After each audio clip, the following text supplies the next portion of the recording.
Bienvenue sur Ici Éco. Le Parlement a approuvé la loi sur la réforme et la restructuration des banques selon la version transmise par la Commission des finances et du budget avec quelques modifications mineures et a conditionné sa mise en œuvre à l'adoption préalable de la loi sur le comblement du déficit financier. Cette loi représente une étape essentielle dans les efforts de l'État libanais pour faire face aux répercussions de l'effondrement financier. Elle intervient après des années d'immobilisme et vise à établir un cadre législatif permettant de réorganiser le secteur bancaire tout en assurant sa stabilité et sa continuité dans une période critique de l'histoire du pays. La loi prévoit la création d'une autorité indépendante composée de deux chambres chargées d'évaluer la situation des banques et de les classer selon leur capacité à poursuivre leur activité ou leurs besoins de restructuration. Elle vise également à réorganiser la relation entre les banques et les déposants de manière à équilibrer les droits individuels et l'intérêt du système financier dans son ensemble. La Commission des finances et la sous-commission chargée de l'étude de cette loi ont introduit plusieurs amendements. Le déposant sera ou bien aura désormais un représentant dans les comités de liquidation. Il pourra récupérer ses droits à partir de n'importe quel compte dans n'importe quelle banque, même s'il en détient plusieurs. Il a également été précisé que les pertes ne pourront être imputées au dépôt qu'après l'adoption d'une loi sur l'assainissement financier.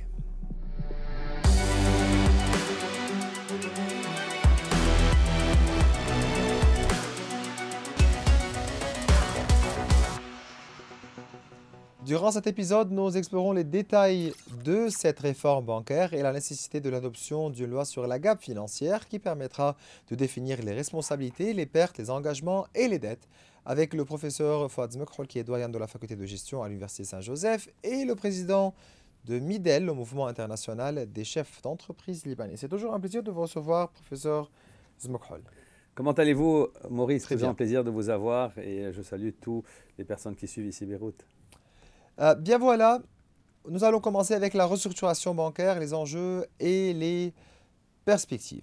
La loi de réforme bancaire est une feuille de route visant à rétablir le rôle naturel du secteur financier dans le financement de l'économie après que les institutions bancaires se sont trouvées au cœur d'une crise majeure due à des décennies de politique économique et financière hasardeuse. Pour commencer, l'effondrement financier exige toujours des initiatives rapides. Comment évaluez-vous la loi sur la restructuration du secteur bancaire?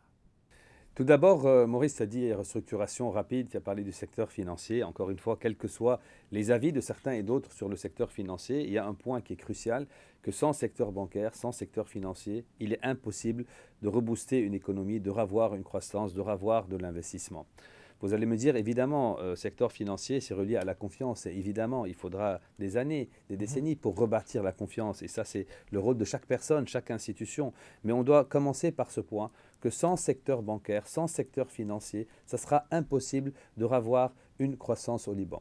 Le deuxième point extrêmement important, qu'aussi sans secteur financier, on ne peut pas participer aux grands projets et chantiers de reconstruction de la Syrie.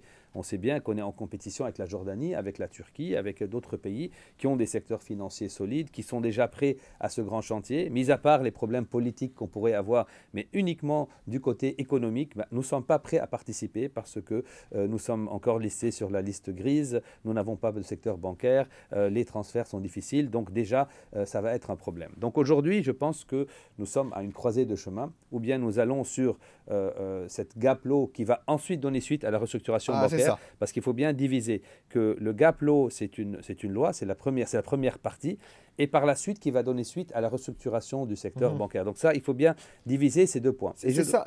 Si juste vous permettez, au niveau de tout ce qui concerne le déficit ou bien la gap financière. Donc avant de continuer, juste pour rappeler que l'ancien gouvernement de Najib Mikhat a proposé une restructuration partielle excluant la notion de gap financier.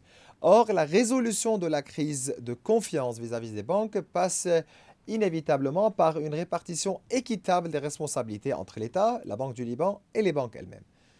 Premièrement, expliquez-nous, c'est quoi le gap financier et que se passerait-il après l'adoption de cette loi? D'abord, c'est quoi le gap law? La gap law, c'est la loi sur le fossé financier. Donc, il faut dire que le fossé financier, d'après les audits qui ont été, ont été établis à environ 73 milliards de dollars, qui est 225% du PIB. Ça, c'est les chiffres, les derniers chiffres.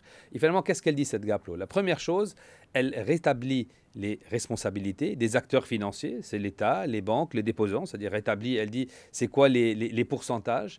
La deuxième, elle donne une sorte d'équilibre et un tableau de repaiement de ces dettes qui disent que voilà, sur 1 an, 10 ans, 30 ans, nous allons repayer. Ça montre donc des mécanismes de compensation spécifiques. Et bien sûr, c'est quoi le rôle de l'État, comment l'État va gérer. Donc cette gap-là, tout d'abord, fait un arrêté des comptes qui dit bien que les 73 milliards, c'est la perte officielle. Donc l'État, pour la première fois... Perte ou dette? Écoutez, on va dire perte, hein, parce que c'est une perte, c'est beaucoup plus qu'une dette. Aujourd'hui, le gap, c'est quoi le gap? C'est le banque. Le gap, donc ce fossé, il existe. Donc aujourd'hui, je pense que pour la première fois, j'espère, l'État libanais va dire nous avons officiellement une perte de 73 milliards de dollars, ce qu'il n'a jamais fait. Donc ça, c'est accepter la perte.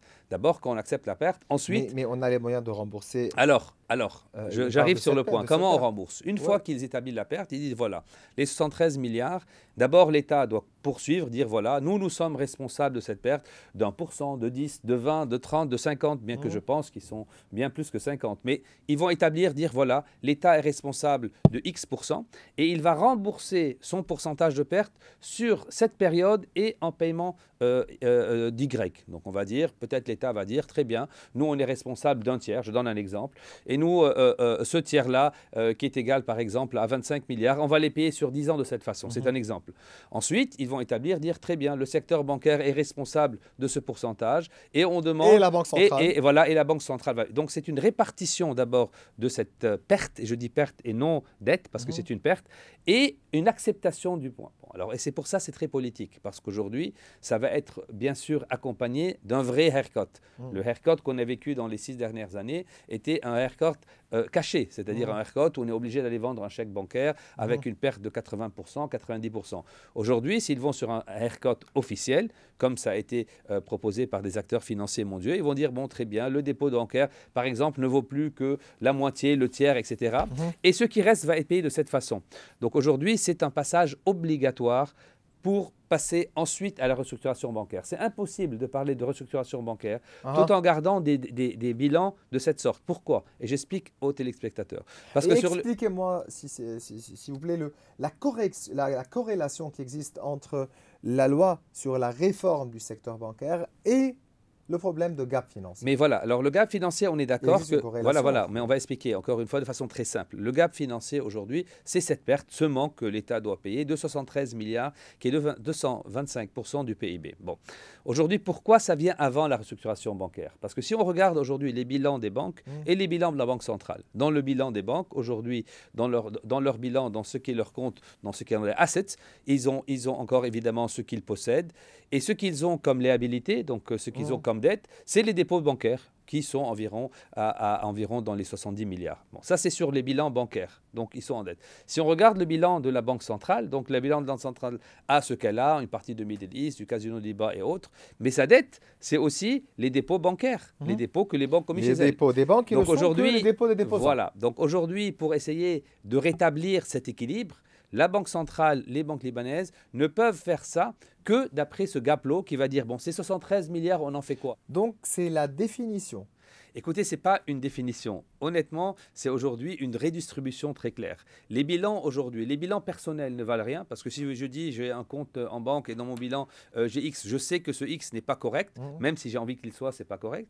Les bilans des banques ne sont pas corrects non plus parce qu'en même temps, bon, ceux qu'ils veulent ne valent plus grand-chose et leur dette est beaucoup plus que ce qu'ils ont.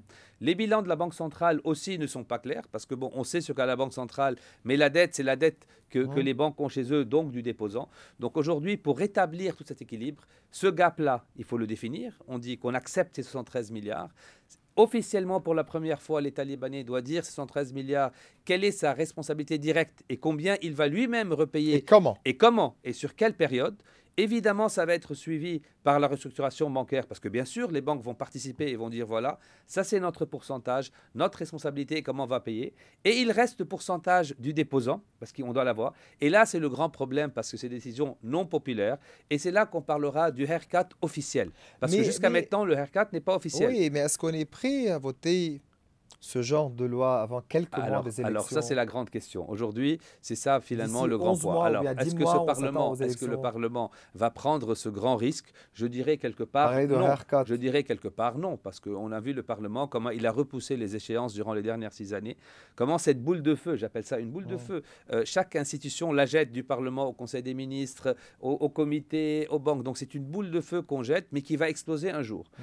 Donc aujourd'hui, on a les pressions politiques des partis politiques et sectaires qui disent surtout pas de GAPLO, surtout pas de restructuration, on se prépare aux élections et ensuite on a un nouveau Parlement qui va suivre. Donc ça, c'est une grande partie politique libanaise qui suivent. Mais d'un autre côté, il ne faut pas oublier qu'on a les pressions internationales, on a le message direct du président Macron au Premier ministre Nawaf Salam durant la dernière visite qui s'est passée il y a quelques semaines. On a les pressions américaines qui disent sans restructuration bancaire, sans, je dirais, un nouveau secteur bancaire, sans transparence, de plus en plus de pression.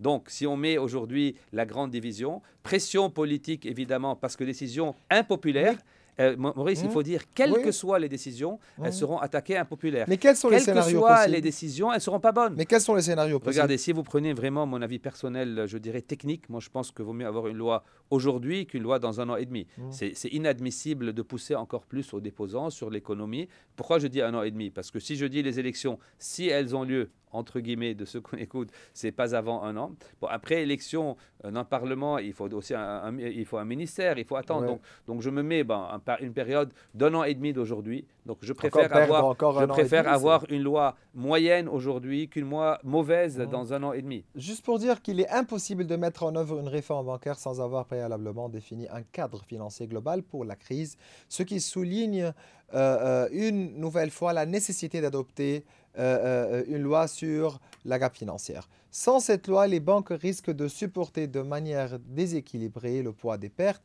alors que l'État devrait assumer la perte responsabilité ou bien la pleine responsabilité des choix qui ont conduit à cette impasse. Quelle est donc, quelle est l'importance de concilier le processus de réforme avec les droits des déposants et les mécanismes de restitution des dépôts?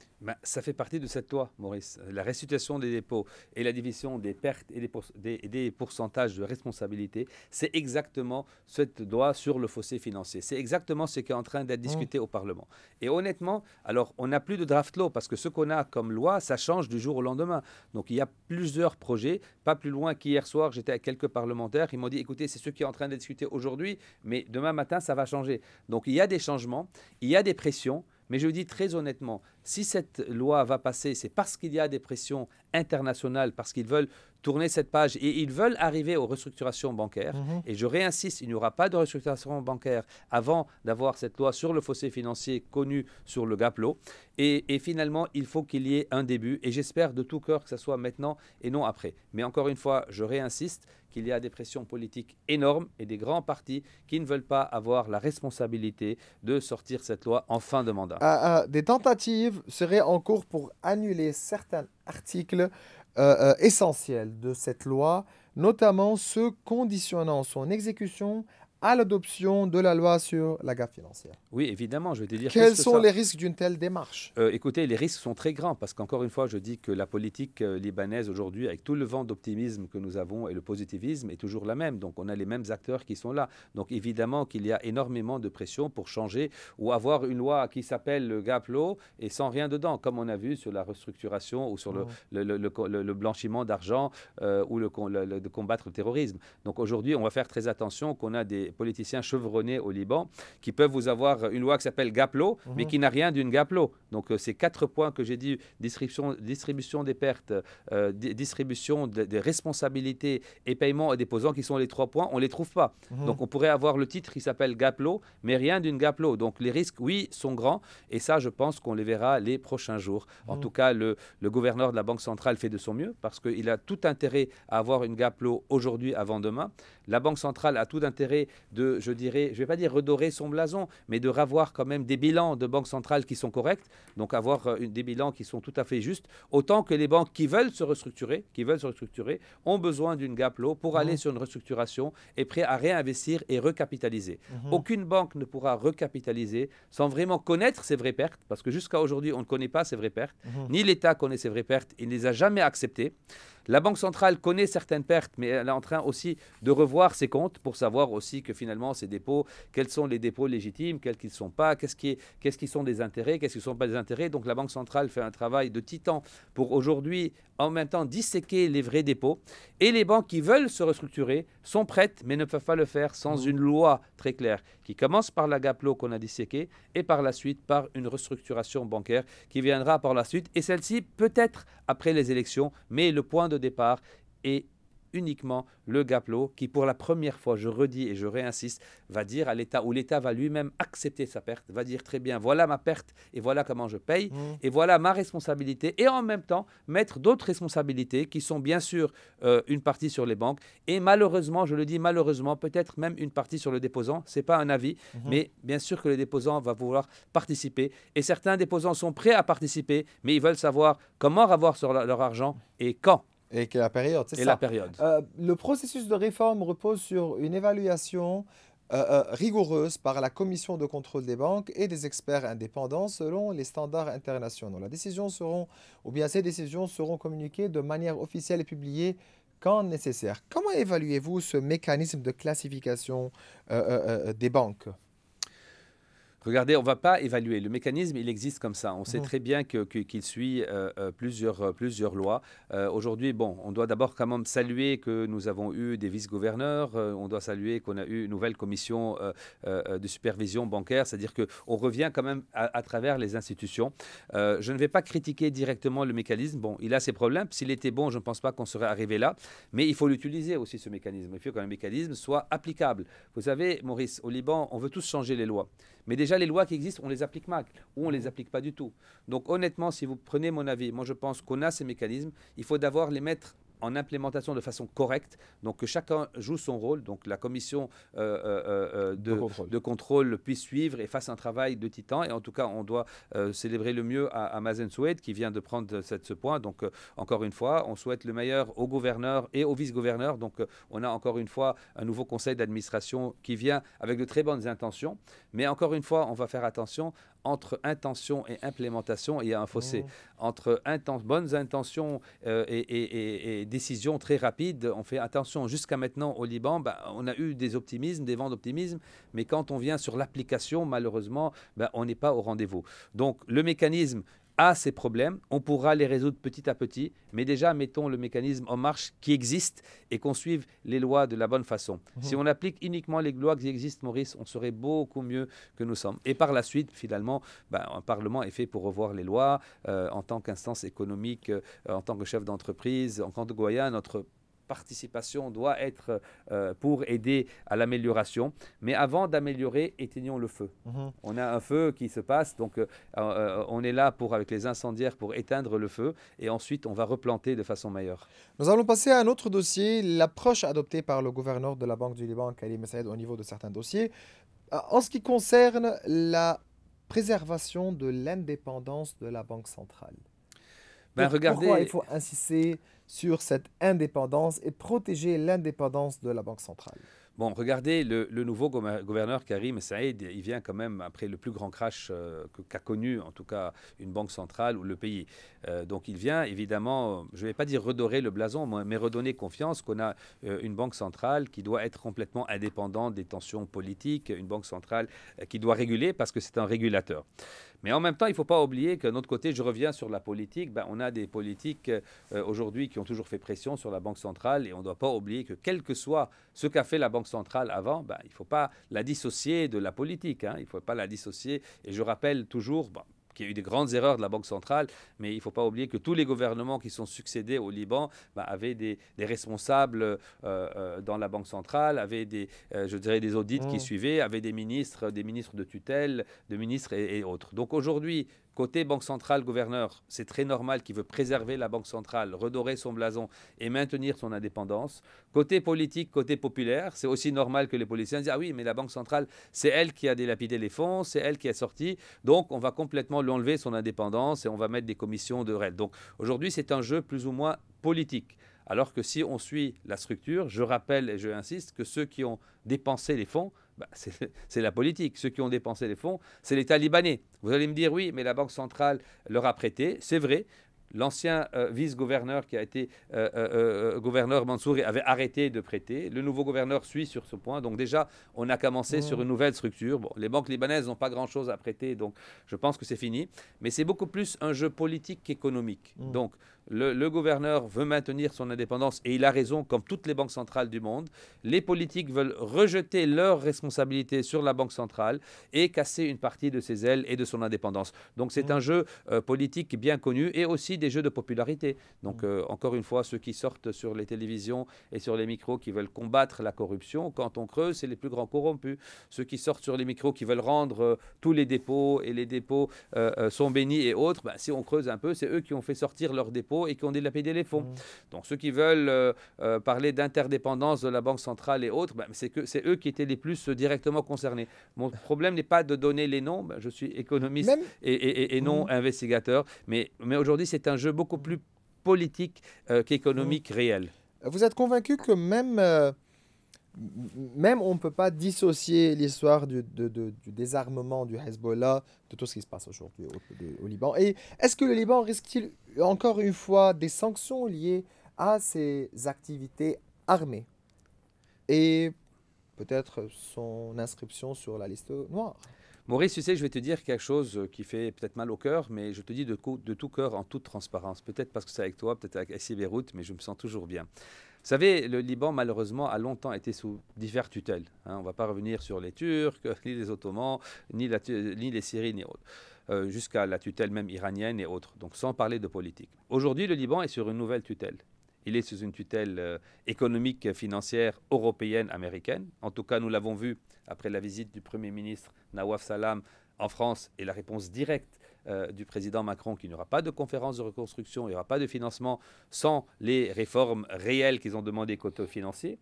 Et la tutelle américaine, je dirais, beaucoup plus politique et militaire, avec l'ambassadeur Barak qui est venu. Et dans la dernière visite, il a dit pas de support du Liban, des risques de guerre et autres. Donc aujourd'hui, on va sur une nouvelle tutelle. Donc aujourd'hui, ce n'est plus un choix. Qu'on soit pour les armes, avec les armes, quel que soit. Mais évidemment, je suis contre, je suis un homme de paix. Mais finalement, il y a des personnes que je vais respecter qui vont être pour ou contre, mais ce n'est plus un choix. Donc on a un choix, ou bien on va rester sur la carte en tant que Liban, indépendant, une plateforme financière, le joie d'y vivre qu'on est en train de vivre aujourd'hui dans une période estivale, où on va être complètement sur des sanctions de plus en plus. Ça peut être des sanctions politiques, des sanctions monétaires, des sanctions financières à tout niveau, et même des nouvelles guerres. Tout est possible à plusieurs niveaux, hein. Pas nécessairement uniquement du côté israélien. On a des risques côté syrien, on a des risques de groupuscules comme on a vu à Souaïd et autres. Donc on a des messages aussi qui nous font peur. Donc aujourd'hui, la question des armes, ce n'est plus simplement ce qu'on parle en général, ce n'est plus petit. C'est ou bien on rentre dans la structure internationale qui dit qu'on a un vrai État, on a une armée libanaise qui est elle seule responsable de défendre le terrain et la patrie. On suit les structures internationales. Donc je dis, ce n'est pas un choix, c'est carrément comme ça. Ou bien on reste ce qu'on est, le pays des mafias, le pays des milices et autres, et nous allons vers un chaos total. Donc aujourd'hui, on est sur une croisée de ce chemin, et c'est ma réponse directe. Et je redis, je veux insister, parce que c'est un point très important, Maurice. Pour moi et pour ceux qui nous entourent, le Liban est un pays de paix. Le Liban est une plateforme économique. Le Liban est le pays où il fait bon y vivre. Le Liban est le pays de croissance. Le Liban est le pays où on sort les meilleures idées de créativité, d'innovation. Le Liban n'est pas un pays de guerre, n'est pas un pays d'armes. Le Liban est une terre sainte, et c'est ça où on a été adopté, et c'est là qu'on veut rester. Donc encore une fois, si certains ne le pensent pas, mais ce n'est pas le Liban, ce n'est pas le même Liban. Donc moi je pense qu'aujourd'hui, je demande officiellement au président de la République d'être le premier négociateur au nom du Liban et au nom des Libanais, que non, le Liban est une terre fertile d'investissement et de croissance. Est-ce qu'on risque l'inscription sur la liste noire de Gaddafi? Évidemment, aujourd'hui, une fois qu'on a été listé sur la liste grise, c'est une période transitoire. Sur la liste grise, on ne reste pas longtemps sur la liste grise. On reste quelques années, c'est transitoire. Aujourd'hui, on est inscrit sur la liste noire de l'Union européenne. Exactement. Mais quand je dis la liste grise du Gavi, de FATF, quand on est sur la liste grise, ou bien on fait les réformes et on sort de la liste grise, donc on revient sur la liste noire, comme il y a eu sur la Turquie, les îles Jamaïque et autres sur l'année 2024, ou bien on est listé sur la liste noire, comme l'Iran et d'autres pays. Ce sont l'Iran essentiellement aujourd'hui qui est listé, et les îles Caïmans. Mais c'est une facture politique. Écoutez, c'est une facture dramatique. Et quand je dis liste noire, donc on va être complètement sorti de l'économie mondiale.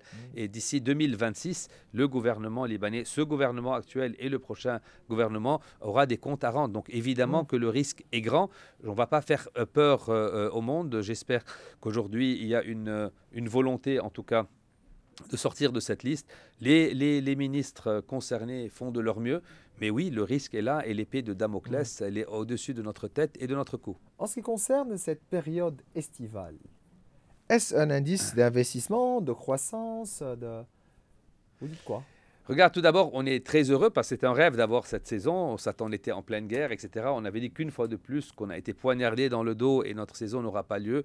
Je dirais par miracle, finalement, cette saison a lieu. Bon, elle aurait pu être meilleure, mais finalement, nous avons les expatriés qui sont venus, les restaurants sont pleins, on a vu les routes sont complètement... Mais j'attends votre mail. Voilà, mais non, donc aujourd'hui, de ce côté, oui, ça c'est la vision qu'on avait envie de Liban, les festivals qui sont organisés, les restaurants pleins, les embouteillages, c'est le Liban que nous aimons, sauf les embouteillages évidemment.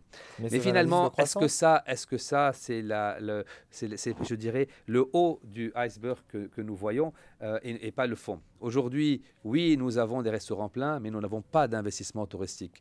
Oui, nous avons des embouteillages, mais nous n'avons pas entendu de gros investissements. On n'a pas eu des investissements d'hôtels, on n'a pas vu de grandes industries qui sont en train de revenir, on n'a pas vu des grands transferts qui sont en train de changer. C'est vrai qu'on a vu nos expatriés qui reviennent sur leur mère patrie, ce qui est extrêmement important, et ils viennent sur leur pays, mais on n'a pas encore vu les touristes, on n'a pas vu les touristes arabes, on n'a pas vu les touristes européens, on n'a pas pu reconstruire cette vraie confiance. Donc on doit faire extrêmement attention que tout ça, c'est très bien, mais ça s'éteint très vite. Et ce n'est pas comme ça qu'on bâtit une croissance. La croissance doit s'accompagner de vrais investissements. J'aurais aimé qu'on ait 4 ou 5 chantiers de grands hôtels qui reviennent, de grandes enseignes qui reviennent, des grandes industries. Et malheureusement, Maurice, je te dis en chiffres que même ces investissements, ces petits investissements de restaurants et autres, une fois qu'ils réussissent, ils n'ouvrent pas un autre restaurant. Ils prennent l'argent, ils sortent du pays et ils font d'autres investissements aux Émirats, en Égypte, en Europe ou autres. Donc cette plateforme, elle est là. Ce petit laboratoire libanais, il est là. Mais le laboratoire, il reste petit. Parce que même s'ils réussissent, finalement, ils sortent leur argent parce qu'ils n'ont plus confiance et ils vont autre part. Donc oui, période estivale positive, oui, ça nous fait plaisir, oui, c'est une belle vitrine pour le monde et pour le Liban. Mais cette vitrine, si derrière, il n'y a pas la grande cuisine d'investissement, cette grande cuisine de croissance qu'on n'a pas encore vue, c'est pas bon. Je dis, et on va faire attention, on va profiter de cette période pour préparer la fin de l'année. Mais encore une fois, l'objectif doit être de rebooster les secteurs. Évidemment, le secteur touristique sur l'investissement, le secteur industriel, le secteur commercial. On n'a pas vu de grands malls, on n'a pas vu de nouveaux magasins. Donc, on a vu les mêmes qui reviennent pour combler leur déficit, pour combler leurs pertes. Mais s'ils leur en font des profits, ils les sortent immédiatement du pays sur d'autres investissements et ils ont raison.